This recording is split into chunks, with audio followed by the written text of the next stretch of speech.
Before philosophy, before temples, there was only grief and the earth that received it. She does not cry aloud. Her silence speaks of centuries.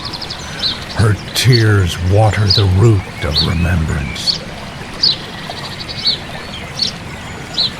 She mourns not just a man, but the knowledge that all love ends in question.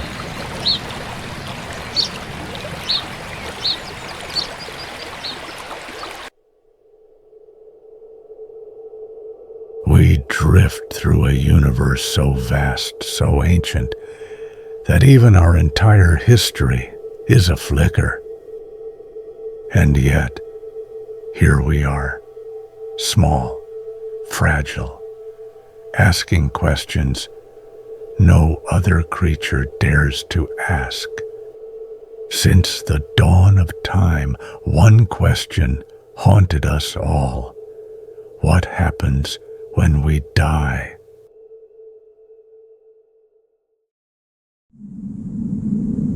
Before we built cities, before we wrote words, we marked the place where someone stopped breathing. They brought stones and flowers. They didn't know why, but they felt this moment was sacred. Even before we had words, we buried our dead.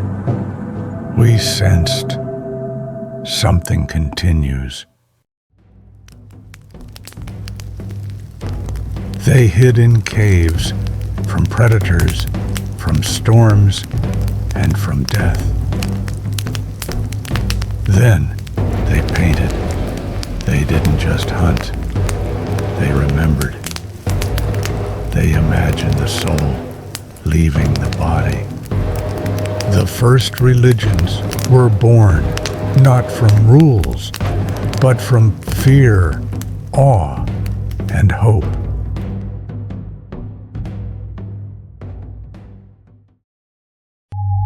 To the Egyptians, the soul did not die. It crossed. It entered the temple of passage. They prepared the dead not for mourning, but for a journey through gods and monsters, through the Duat. In Egypt, death was only a gate, a journey through the Duat, a trial for the soul. The soul arrives alone.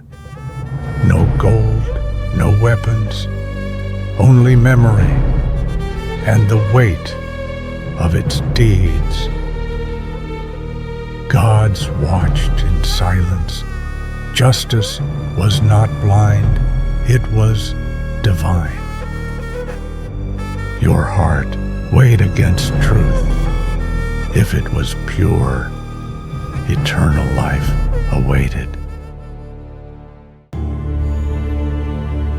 The soul sails into the night, beyond the world of the living, through the river of stars. Monsters waited in the depths. Only the light of the sun god could protect the soul. If not, you were devoured, your name erased forever. Among the Greeks, the dead were not forgotten in darkness. Their names were carved in stone, so none would forget. Death was not hidden. It was sculpted, beautiful, proud, and public. But the Greeks sought not eternity. They sought glory. He fought not for heaven, but for the name that would outlive him. His life ended, but his legend had just begun. Immortality for them lived in memory. living.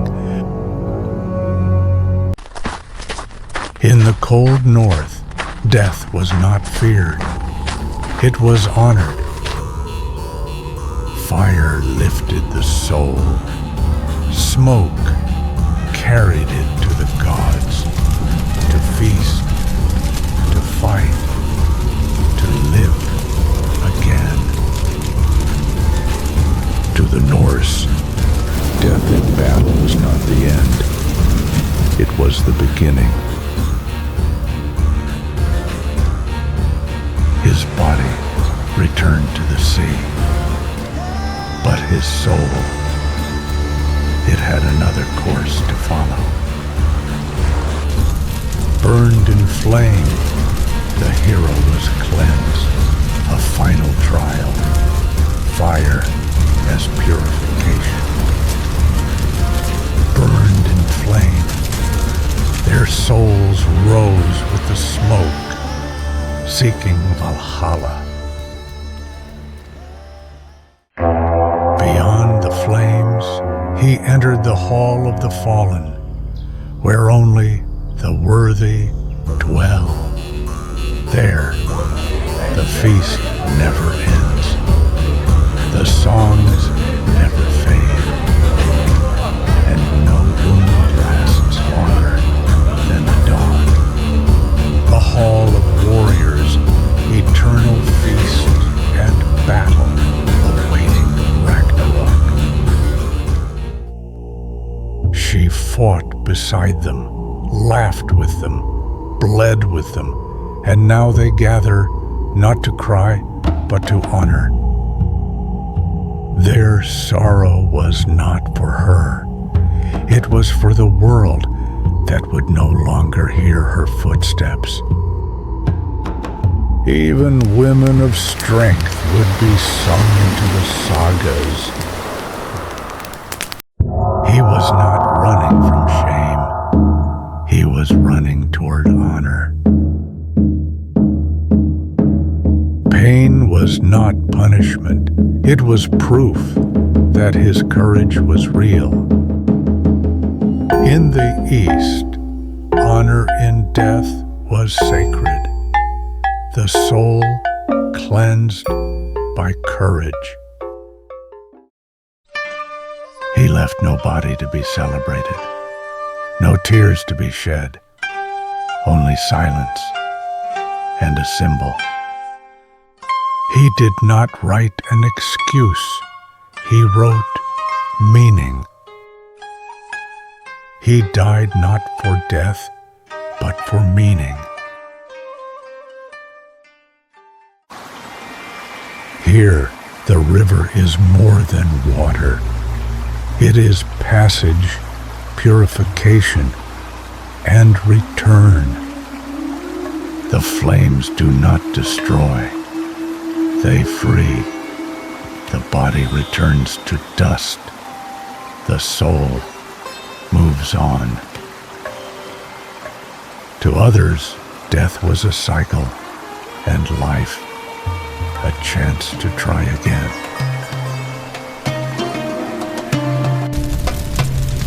When the body ends, the journey of the soul begins. Upward, outward, inward. It leaves not in fear, but in flow, in rhythm with the world that made it. In Hinduism, the soul sheds its skin again and again, seeking perfection. Here, death is not hidden. It is witnessed by wind, sky, and stone. To give your body to the earth, to the animals, is the last gift and the purest. To return to the earth to feed life is also a form of eternity. He never belonged, yet he walked among them. Every people, every ritual, every hope. He was all of them, and none of them. He was us, asking. We die in so many ways, and yet we always dream of something after.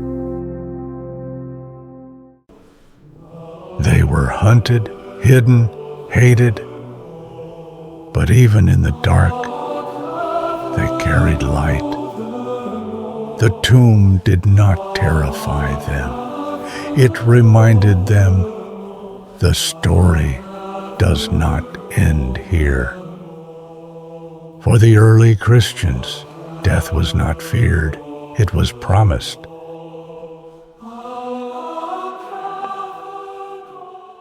They no longer hid. They wrote. They remembered. They believed. I am the resurrection and the life. A sentence that defied every empire with hope. He who believes in me shall never die. The promise of eternal life gave them peace amid persecution. For centuries, death came with judgment, painted above the heads of the living. No soul stood outside this order, salvation or damnation, nothing in between. Heaven and hell, salvation and damnation, a new moral order beyond the grave. The soul, before it is saved, is not destroyed. It is lost. But even in that dark, a hand reaches, not to judge, but to lift. To be saved was to be reborn forever. In their world, death was not the end of a life. It was the payment for creation. To fuel the sun, they gave their blood. To feed the gods, they gave their hearts. Other worlds demanded blood. To feed the sun, to fuel the journey of the soul. To die in war was not a tragedy. It was a blessing, a rare path to the sun. His body fed the earth, but his spirit, it became light itself.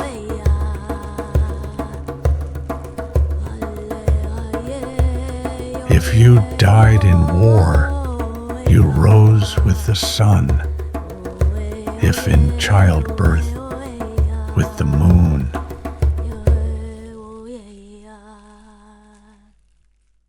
They buried not just bodies, but homes, comfort, beauty, and belonging followed the dead. In every sculpture, a presence. In every shadow, a name still spoken. In China, the dead were not gone. They lived through the respect of the living.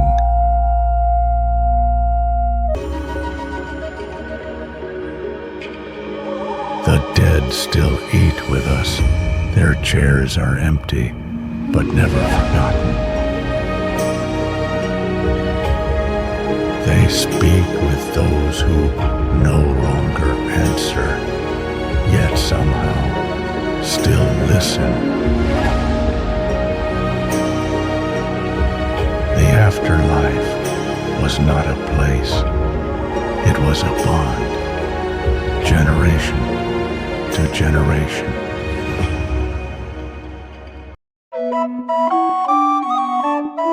They questioned everything, the stars, the scriptures, even the soul. Some sought the soul in numbers, others in the silence between them.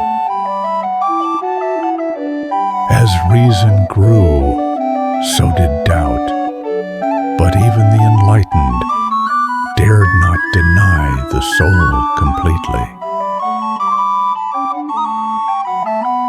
The Egyptians, the Greeks, the Vikings, the Hindus, the monks, all wrote, all wondered. No language ever captured it. No belief ever erased the fear completely. Through every era, the question remains, what is beyond?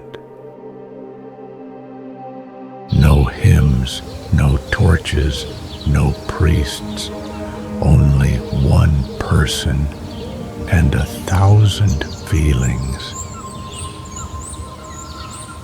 He doesn't know what he believes, but he believes he misses them. Today, we still mourn, we still ask, and we still hope. She doesn't speak of heaven. She just looks up, and the child looks with her. We tell them they're watching. We tell them they're near, because we need to believe it too. We tell our children they're watching us from above. That love doesn't end. No chants, no fire, no stars, just machines and a hand that won't let go. He doesn't fear what comes next. He fears leaving this moment. Death today wears a white coat, and yet the mystery remains.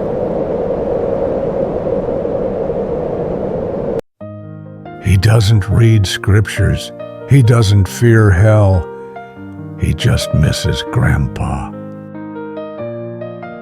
And so he draws a place in the clouds, a face that smiles, a sky that welcomes. Innocence fills the gap science cannot.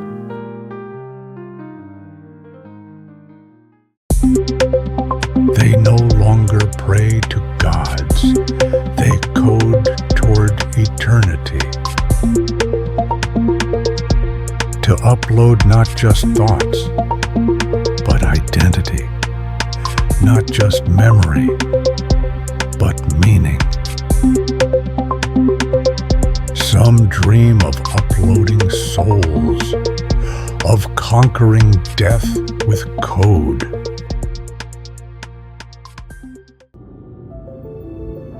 We leave no body of light, but a constellation of moments.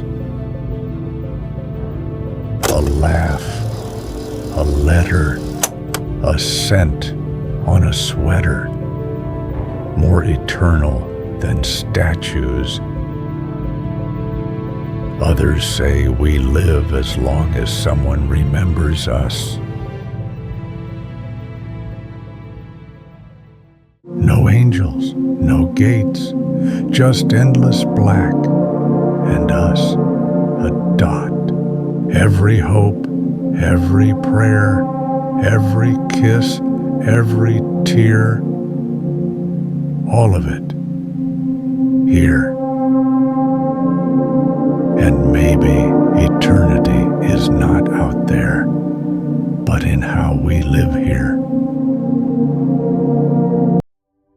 They spoke different tongues, they feared different gods, they wore different colors. But their eyes, asked the same question, and their hearts carried the same weight. We are many, yet we all face the same gate. He doesn't know where he's going. He only knows he can't stay still. Not out of certainty, but out of hope. Maybe that's what unites us, the longing to believe there's more. No statues, no words, no presence, just space, waiting. Light does not ask permission, it simply arrives. Not just an end, but a passage. All life waits, not for fear, but for release. And like the leaf that falls, we return, we transform. And when it comes, it is gentle, it is quiet, it is just change. Every life ends in a question mark, but some lights answer without words. Maybe there is a place, maybe there is a purpose, or maybe just the echo of being. What lies beyond, we may never know, but we are not alone in asking